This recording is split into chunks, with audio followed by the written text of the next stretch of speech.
Hello, good people. Welcome to our show. Hello, bad people. Welcome to our show. Hello, anyone who want to learn more about B2B content and credibility. Welcome. Today we are going to cover a lot more how you can get great results, how you can mix humor and credibility. I'm so excited to discuss this topic with Steve Hoechster. How are you? I'm good. How are you, Anatoly? Doing great.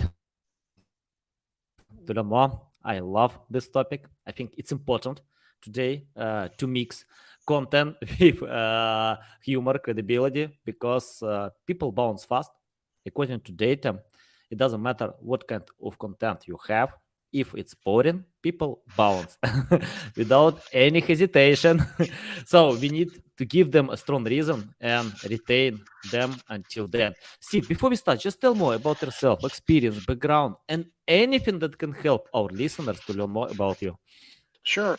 I am like just about anybody else who's gainfully employed, either by themselves or with a company. I'm on LinkedIn, and you can check me out there. But my very beginning work was as a journalist, which was about getting information and presenting it in a way that people would understand the five W's and the H, the who, what, why, when, and of course how. But I think the other thing also is that I was struck by the discipline of marketing, and I moved from journalism into advertising, and from advertising into public relations, and really sort of found my way in that world with a focus on content and content marketing. Today, I'm with a company where I get to wear a bunch of different hats under the headings of content and communications. And so I'm dealing with any and all facets of content marketing, as well as external communications and executive communications. Nice. So I would say that the view of this, the value of this present of this conversation is that over the course of my career, I've looked back and laughed at myself for thinking I knew everything at the time, when in fact, retrospectively, of course, I didn't. And so I think that one of the things that is a foundational construct is that you really can't take yourself so seriously. Yeah. Yes, what we are doing is important, and yes, what we are doing is meaningful, and it gives us a lot of good feelings, both as people and as professionals. But like, come on, guys, let's get practical about this, and realize that there's a value of not taking yourself seriously, in the sense that it gives you some energy that you might burn up unproductively. It realizes that when you did mess up, there's a lesson to be learned, as opposed to beating yourself up. So I think humor, as a channel of or form of communications, I should say, in B2B marketing, is also something that B2B marketers need to keep as part of their day-to-day thinking, so that they can deal with the pressures and deadlines and contradictions that occur in B2B marketing in a good perspective. Yeah, nice, awesome, awesome. I love your experience. I think people who have background in journalism, they are much better than just writers, copywriters, because journalists usually are looking for ways how to create something new, valuable.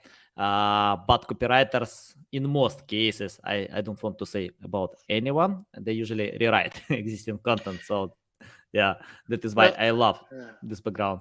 Yeah, go ahead. I will. I'm not arguing with you. Your point of view is your point of view, but I do think that there was a different disciplines, Hmm. and I think a copywriter may be able to say more in 10 words than a journalist can possibly hope for saying in 1,000. I Hmm. think, and it's a different discipline of writing. I think they each have their place, and I think they all serve different purposes within the B2B marketing realm. Uh, Hmm.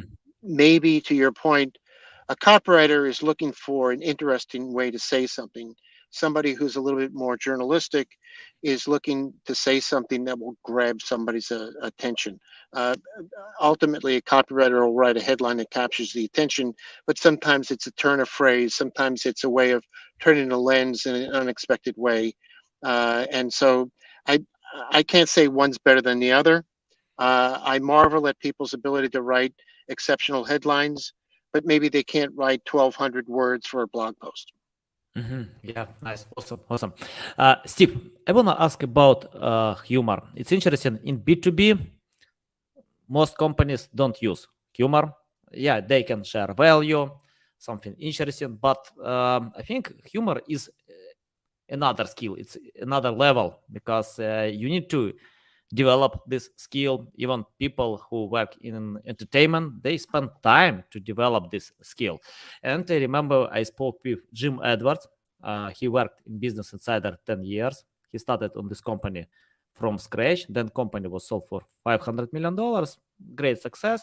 And he told me that success of Business Insider depends on creating non-boring content. So we can mix humor and value. Can you tell how to do it for people who have no these skills? I mean, like, of course, yeah, it's important to entertain a little bit in B2B your customers, users, but how to do it without having these skills? Well, you know, um, not everyone can get up at open mic night at a comedy club and Mhm. have the people sitting there laughing to the point where they fall out of their chairs. You know, even the best comedians will have bad nights. Yeah, Even of the course. best comedians will find that their material needs to have some serious work done. Right. The reality is that I don't know why, but a sense of humor oftentimes is serendipitous. um, it may be because of your life experience that you draw on, and you see the contradictions that oftentimes can be humorous. You see the if you will the apparent what I'll call weaknesses or foibles of human beings, and so you poke gentle fun at them. But I think the thing is that if you don't have a sense of humor, uh, and you want to use humor, you have to be really careful to understand what is and isn't funny. I mean, if you don't find it funny, or if your colleague looks at you like, "What did you just tell me? I don't get it," then maybe that's not the way for you to go. And maybe somebody else on your team, if there's a desire for the brand to have some aspect of humor, to deal with it. So the notion is not everybody can do humorous things well, right? I do think, however, that you alluded to something that I think is really important, and that is that comedians do have to work at their craft. We have heard how Jerry Seinfeld is always walking around with a notebook, a small notebook, but he walks around with a notebook. And if a thought occurs to him, he writes it down. And almost as if he were a novelist, he's been known to sit down in front of a yellow legal pad and write out his routines. Right? It's work. It doesn't just happen, you know, instantaneously. That's not to say that there aren't or weren't comic geniuses. The fabled Don Rickles, the insult comic, was known to just completely freelance as he was working in front of a huge audience. That's a unique talent. I think the other thing to realize is comedians not only make us laugh, they very often teach us lessons. And the reason is because they're storytellers. Mhm. The late great comedian George Carlin constantly taught us about how the absurdity of the human experience needed to be looked at, understood, and dealt with. Dave Chappelle, more recently, is constantly reminding us about the fact that yes, we are different, but we're not that different. And the key is we need to understand each other. And at the same time, we need to understand that your opinion may be different than mine. So while he's teaching us that lesson, we're laughing. Now, where that segues into B2B marketing is if we can get someone to laugh. All the neuroscientists have told us that when we laugh, it causes good chemicals to be released in the brain. We feel good. We get more Yeah. relaxed. When we're more relaxed, we're more receptive. So, as a marketer, if we can make our prospect or customer a little bit more relaxed about what they're engaging with from us, they may be more receptive. But the thing to recognize is that humor needs to be done with a light touch. In B2B marketing, you can't use dark humor. You can't use crass humor. You have to use humor that is very empathetical in a way that if it's done in a PDF as they're reading it, the person who's reading it may say, "This guy gets me." Right? Yeah. Humor is a way of relating because very often at the basis of humor there's a common experience. The reason why 1,000 people in a theater can laugh at a top flight comedian, whether he's Kevin Hart or somebody else, is because most of the people in the audience have experienced the same thing. And they say, "Yeah, I've been there. I'm going to laugh. This guy gets me." And I think the same the same orientation can be applied very often in many different ways in B2B marketing. Yeah, valuable.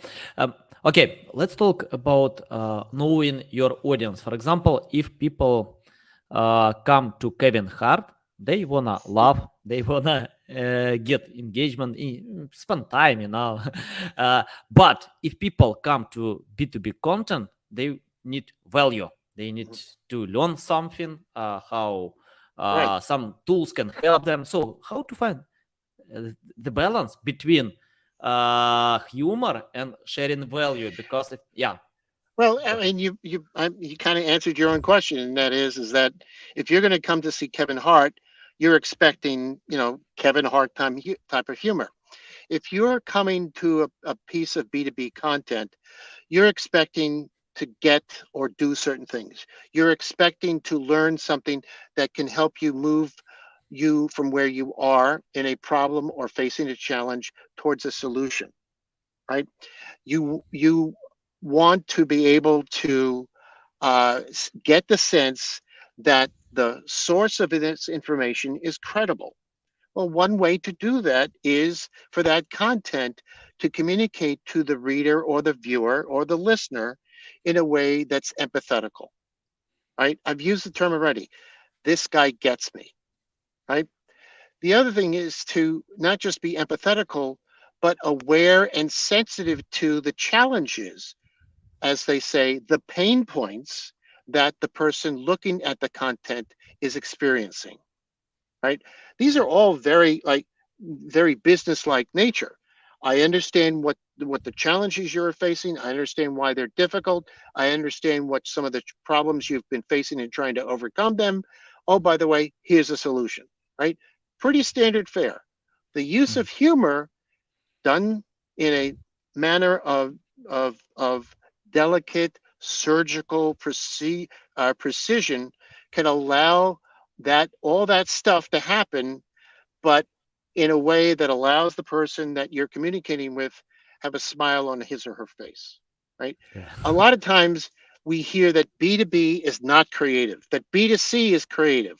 I i take great issue with that, right? Because yes, you can take some liberties with consumer communications because you're not dealing about something that could be the life or death of a company, right? I mean, it's like, it's like my kid may or may not be happy because I got the right or wrong toy, right? That's a whole lot different than I I I implemented the wrong technology, and instead of saving X dollars a month, I'm spending more. There's a dimension between B2B and B2C that we all have to be cognizant of. That doesn't mean you can't have fun, right? Because I think in the quiet moment, the person who's looking to find new technology is realizing that solution out there, right? Right? I Chances are I'm not going to lose my job. Chances are the company's not going to go down the drain, right? It's a process. If we can make that process a little bit more enjoyable with the use of technology, that's all the better, right? There is an adage that says people like to do business with people they like. So Yeah. if your content can contain something that makes your prospect or customers feel better about you, you're doing a good job. Nice, nice, awesome, awesome. Let's talk about creativity. I like this part, and for me, if you do marketing without creativity, it's nonsense because we have a lot of generic marketing messages everywhere, and creativity can catch attention, hook customers. Can you tell how to be creative in B2B? You mentioned that in B2C probably it's simpler, but I think it's hard everywhere. If you're not creative, you can't provide interesting results. So can you tell about B2B? Well, I think B2B is very much about you have a problem. Let me demonstrate to you how well I understand that problem. Let me indicate to you what uh, you might want to consider to solve that problem. But let me tell you why my product or service is your best option. Oh, and let me validate these assertions with evidence of performance. Right, the classic customer case study. Right. I think if you fold into that the notion of let's take that process, but let's sort of embellish it in a way that uh, sort of makes it, again, this guy gets me. It's fun to read, or it's more fun than a straight black and white type of information sheet. It it's going to work. And let me give you an example. I had spoken with a lot of Stencil's customers. I even spoke with some prospects. And oddly enough, I was hearing the same thing. When people told about when something went wrong in making their email, and I should say that Stencil has a no code, low code email and landing page creation platform. And that basically means that you don't need to be knowing anything about HTML code. If you can drag and drop, you can make a quality HTML email without ever touching the code very quickly. And oh, by the way, it'll be always on brand because there's some guardrails that are built into the platform, right? That's, you know, I just gave you kind of the boring elevator pitch. But what I was hearing almost with alarming consistency was when these people were describing the problems they were running into, they would say, oh, it was a horror story Yeah. almost constantly. So what that gave rise to an idea. These were tales of horror.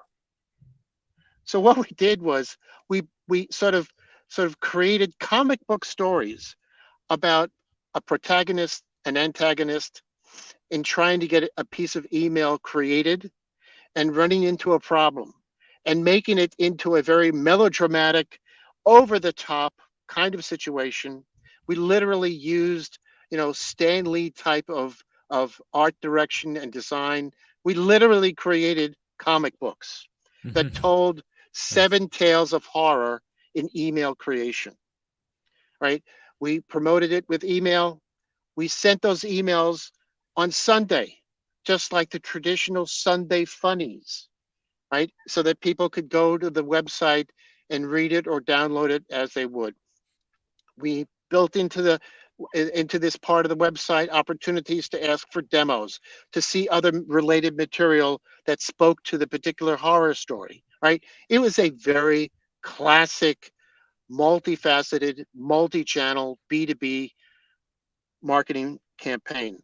But what made it distinct and what it made it kind of, you know, uh, wise guy funny was that we exaggerated the problems that these people were facing, born largely out of the fact that the people themselves were telling us it was a horror story. So we, in effect, told their horror story back to them. They all related to it. Our engagement was very high. Our click throughs from the emails to the websites was very strong. The conversions of people visiting to wanting to learn more was quite high. We had such interest in these comic books that we printed hard copy versions, collected the 7 stories, and had a bonus 8 story, and we gave them out as trade show giveaways, and we had to reprint them because people wanted them. Why? Because this wry, dry sense of humor struck a nerve with these folks, even to the point where a few of them came back to us and told us tales of their own where they showed these to people they worked with, to their bosses, and they said, "Oh my God, is that the way we are? We are such potato heads," right? They realized that we had captured their lives, and they said, "You know what? Maybe they have something. Let's talk to them." Right? Was it a laugh out loud belly laugh type of humor? No, but it was humorous, done in a way that allowed empathy, credibility, and importantly, action. Yeah, yeah, interesting. Uh, a question about once we found if we overuse some technique that provokes emotion, fear, I don't know, humor, anything, it can distract customers from the main product. I mean, like from buying product. Can you tell, for example, sometimes I remember when I got plus 300,000 views on LinkedIn post, but I didn't sell anything with this post. Yeah, that was funny, interesting, but nobody cares about the main product. Can you tell? I mean, like, how don't lose the attention? Well, a couple of things. We need some context here, Mhm, as is the case always with B2B marketing. Where are we in the customer journey? mhm, Right? If we're at the top of the funnel, maybe we can use humor or some other emotion by design to grab that attention. But when we bring them down the funnel and we want them to give some further consideration to what we're offering, you have to be a little bit more careful, orchestrate it a little bit more skillfully, right? The other is that it depends on the piece of collateral. What is this content? I would not use humor in a case study. I mhm. would be as straightforward as possible because, as we know, case studies are immensely important pieces of content in influencing the buying decision in a massive way, right? So it's, where are you in the journey? Who is, by the way, who is your customer? What are they all about? Where are they in the organization? As they say, where are they on the food chain? Right? How much are we talking about in terms of the purchase price for the situation? What's the implications of the company in terms of their use of your product? Is it going to be a game changer for them? Is it going to allow them to achieve a greater level of efficiency as the Stencil platform does? Is it going to be a way that allows them to reduce headcount? I mean, I don't think I would use humor if the end game to the person you're selling to is going to be able to reduce the number of employees, because that can come back and bite everybody in the rear end, right? So like as with using humor, using an emotional sell has to be done carefully and selectively, right? um, I I will point out that there are a lot of e newsletters that fill our inboxes every day, and there many of them are written with tongue planted firmly in cheek. It's very snarky, right? And a lot of us like that humor. It's kind of a delightful style of writing, right? Well, if I'm talking to you and you don't know anything about me, and I use snark as my communication style, Mhm. you may think I'm a jerk. Okay, so it's again, it comes back to using fundamental marketing discipline. Where are you? Who are you trying to sell to? What's their situation? What's the impact of what you're selling going to be on their business? Where are they in their journey? What's your marketplace like? What's your competition? Right? There's an interesting tendency that when a marketer uses humor, competitors will try to do the same, and very often not as well. Right? That has, interestingly enough, a detrimental effect on you because you kind of get washed in with all their.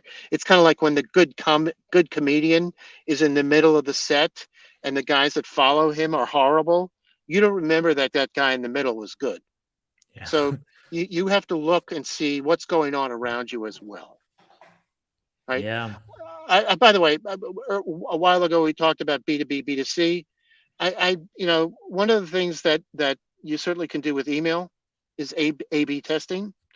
You can do the same thing with humor. You can try it out to see how it resonates, and maybe you can use it in a conversation with a customer who is open and forthright in all of their dealings with you.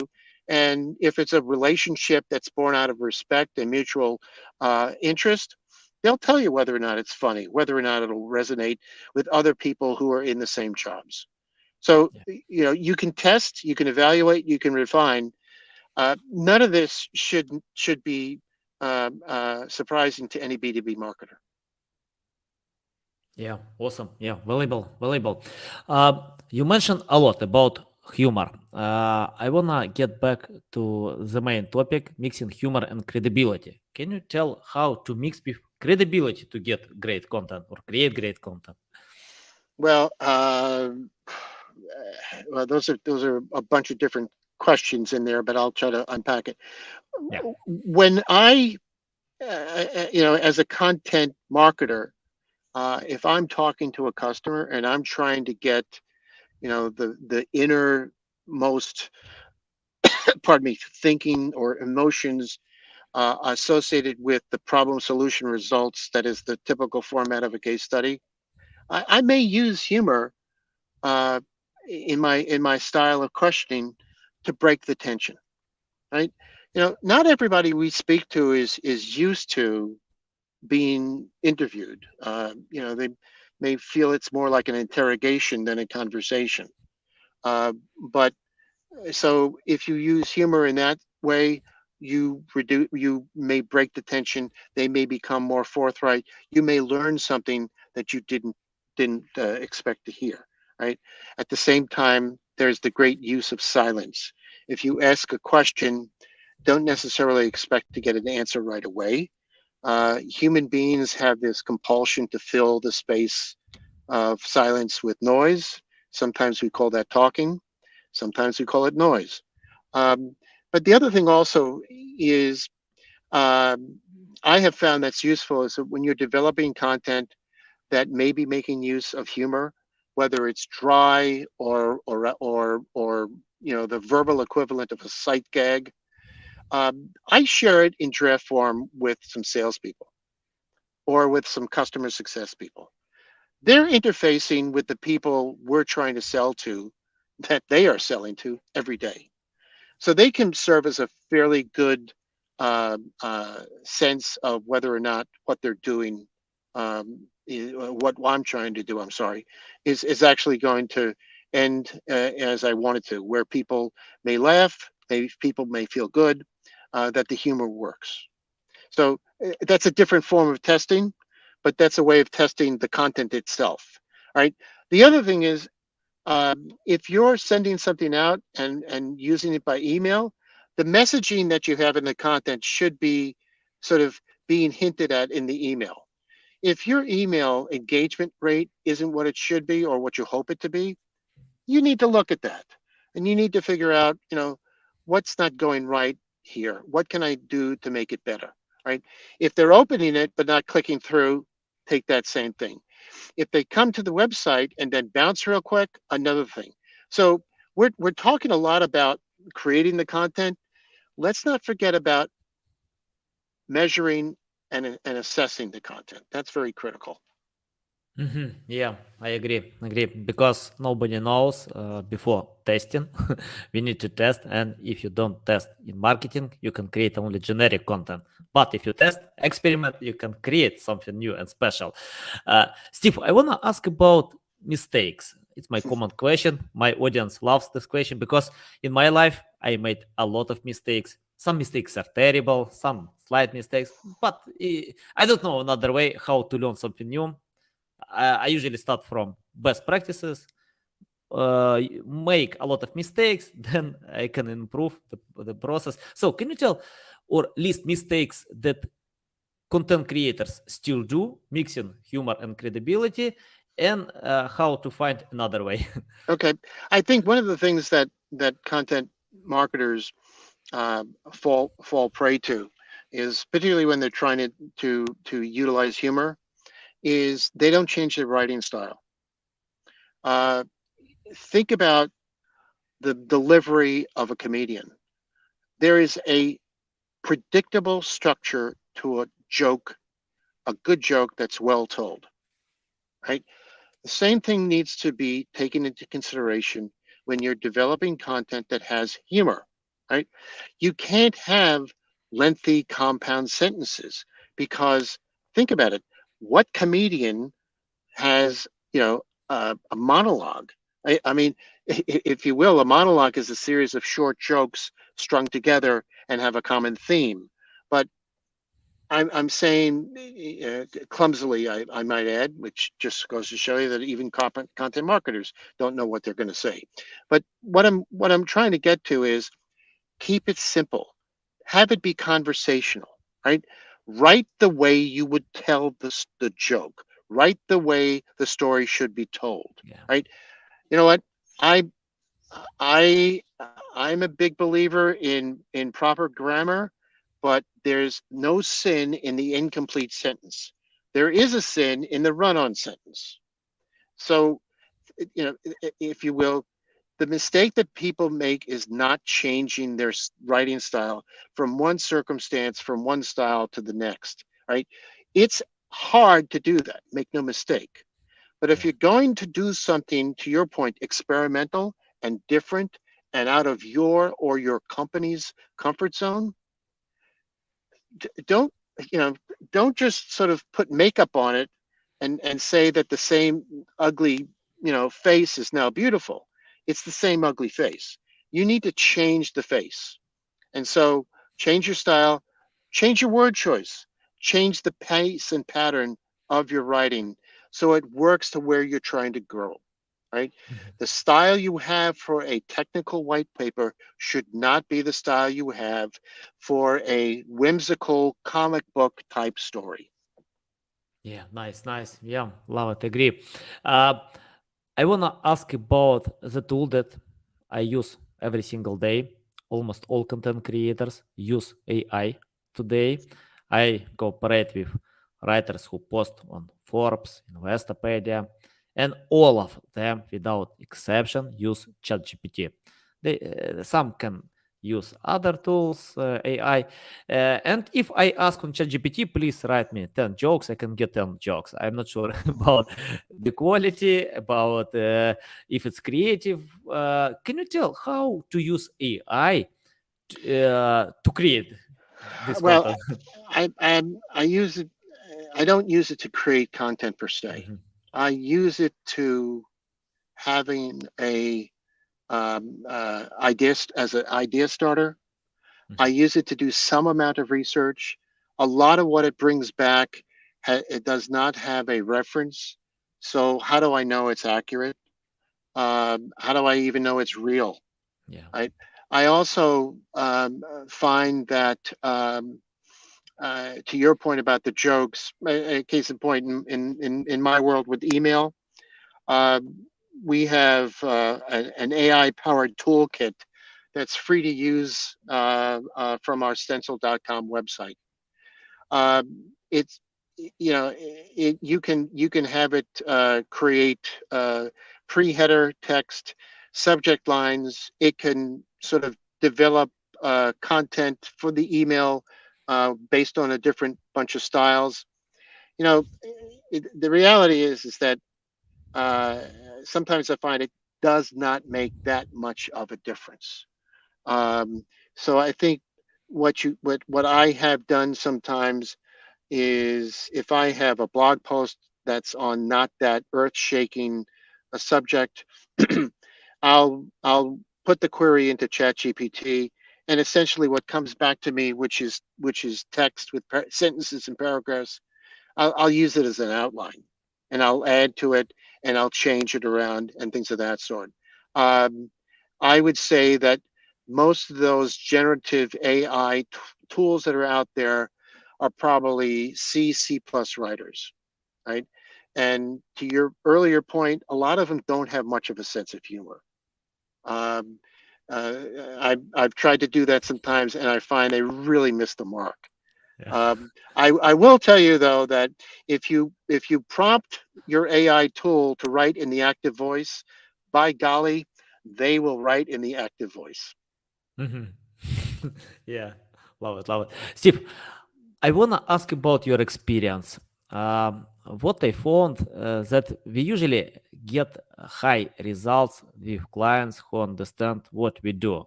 For example, SEO, content marketing. If my clients don't understand, usually tell them, take my course, learn from Lily Ray, Jeff Coyle, Mike Phillips. Go to YouTube, go to Google. It doesn't matter. Find content that you like. Just learn. Get the basic. If you know how it works, then we can go ahead to create high quality content. We know why we need to chase traffic value than getting more traffic. Many different insights. So let's imagine you started today from scratch without any experience, knowledge, skills. It's your first day in content marketing, B2B. Forget about your background in journalism. So, what will you do today if you started from scratch? Uh, it's interesting you should say that because people who are starting today come to the job with certain skills because they grew up in a computerized, internetized world. So there's a feeling that they have some skills. And yes, in some ways those skills are legitimate, genuine, and useful. But it doesn't make them a writer. It doesn't make them a storyteller. It doesn't make them somebody who can put themselves in the other person's situation. So I think what if I was starting out today and I had that computer and internet and experience, and I had that stronger grasp of AI that some other folks might have, um, I would realize that I need to strengthen my weaknesses. Mhm. And to your point, um, writing, storytelling, it's it's a little bit like uh, sports where there is a need for you to develop muscle memory. The only way you can become a good piano player is to play the piano. Of The course. only way you can become a good writer is to write. But I think it's not just about writing, it's writing in a way that you then can look at it and look at it critically and see where you're good, better, or Yeah. indifferent.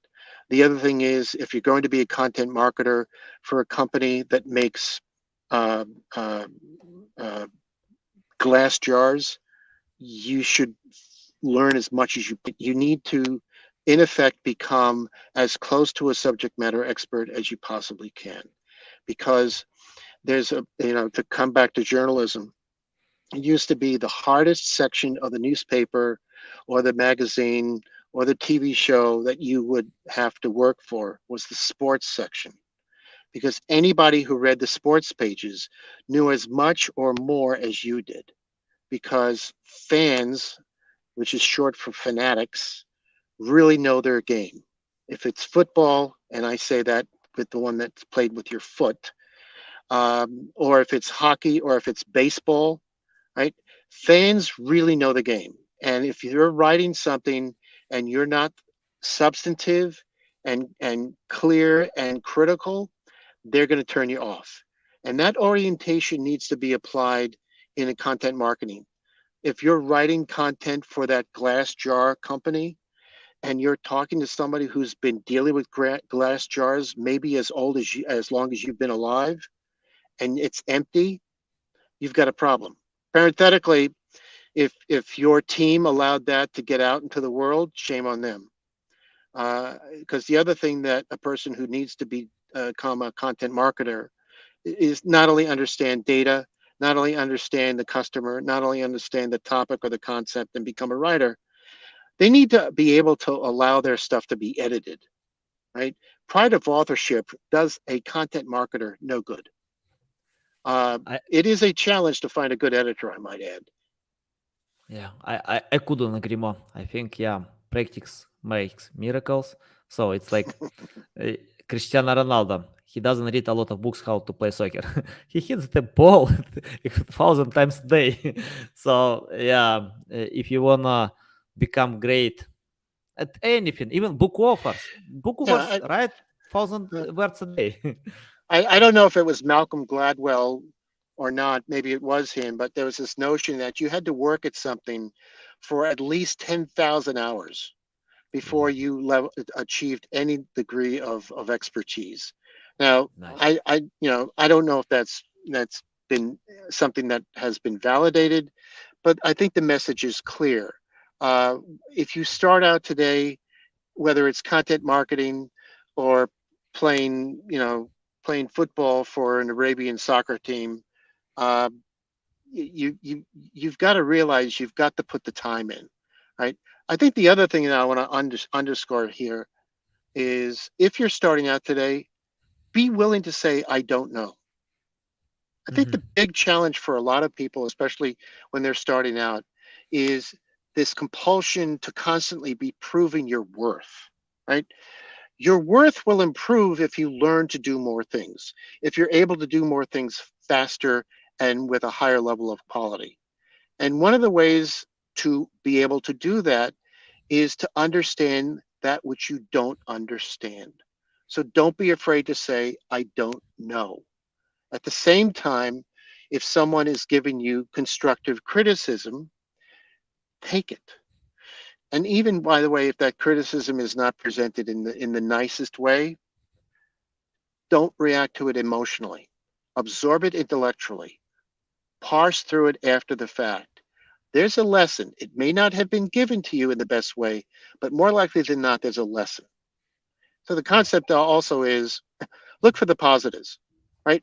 Content marketing, pardon me, is not an easy thing to do well and do it on an ongoing basis. So you need to realize that, another adage, it's not a sprint, it's a marathon. So don't expect your boss the second week you're there to say, oh, by the way, we want you to write this 25-page ebook. It's going to come. Yeah, awesome, awesome. Love it, love it. And Steve, I have final question about the future. Can you forecast what kind of future will be? We have AI today. Apple is going to launch headset, probably augmented reality will come. Facebook try to create virtual reality. I think technologies are going uh, fast to our market trade. So, can you forecast what kind of future will be and how marketers can adapt today to this possible future? I think a lot of what you said, in my mind at least, represents additional channels, Yeah. right? Headset, whether it's, the piece that Apple recently put out or what Meta has been trying to market, whether it's heaven knows what else. These represent additional ways to reach your prospect. It represents additional ways for you to present content in different forms, right? The reality is that a lot of people still think content marketing equals PDF, right? If that's their thinking, they're well behind the curve, right? I'm a person who spends most of his day with words, and yet I'll be the first one to tell you people don't read. So we need to look at ways to present information that can move people toward a decision in different ways. Is the ebook, however interactive as it might get to be, going to remain? Yes. Are we going to be seeing more video kind of communications? I believe so. Not the least of which is because our collective attention span continues to decrease. But I also think that I I am I am very intrigued, excited, and feeling positive about AI. But let's not forget this recent rush with generative AI is something that came after a group of computer scientists got together at Dartmouth College in 1954, which was deemed by most as when the concept of artificial intelligence was first identified, defined, and a path forward was determined. Yes, that's a little different than ChatGPT. It's a little different than what Sam Altman has been talking about. But I think we've got a bit more to go, and I think one of the challenges there is with the language models, and I think when they get better, generally speaking, when we have variations of large, middle, and small language models, um, then I think that will be very much uh, uh, a very exceptional tool for the content manager, marketer. The thing to realize is AI, like early industrial automation, is being thought of as something that's going to get rid of jobs. Well, yeah, there are going to be some jobs. Like, I mean, think about when spreadsheets came around. The data entry clerk didn't have a job because of the spreadsheet. But all of a sudden, a data entry clerk, if he or she, learned a few things, could become a data analyst. Yeah. Okay. That I think for the content marketer, they're not going to lose their job because of AI. They're going to lose their job because they don't leverage AI. There are certain Of kinds of course. communications that that a good content marketer doesn't really need to spend a heck of a lot of time on. The Mhm. Associated Press has been using artificial intelligence for several years now to put out items on their newswire relating to quarterly earnings reports. Why? Because they follow a standard structure. It hasn't been hard for them to have an AI mechanism create those news announcements based on the press releases that the companies put out, right? Does it get looked at by an editor, a human editor? Absolutely. But I think the thing to realize is if you think AI is your competition, you're going to lose. If you think it's going 100%. to be a way for you to do what you're doing better and faster and make a bigger impact on your marketing team and on the company you're part of, you're going to do fine. The other elements, as I said, represent channels, but you don't know what they are, then figure them out. Nice, awesome. I couldn't agree more. I think if someone has time to worry about AI, to complain about AI, yes, AI will replace them because experts are looking for a way how to adapt and they're excited about AI. They know this tool can help them to increase productivity, speed, quality, a lot of insights. So, yeah, uh, technologies are coming fast and we need to adapt to them to increase productivity. Love it, Steve. It's a big pleasure to get on my show to learn from you. I love it, so valuable. Tell the best way how to keep learning from you, how to reach out to you, how to follow you. Just check out my LinkedIn profile or contact me via the stencil.com. Nice, nice. Guys, you can find the link in the description below. Listen us on Apple, Google, Spotify. I recommend to anyone to follow Steve on LinkedIn because I follow, and you need to follow too because you can see a lot of value. Keep learning. Okay, guys, love you. See you.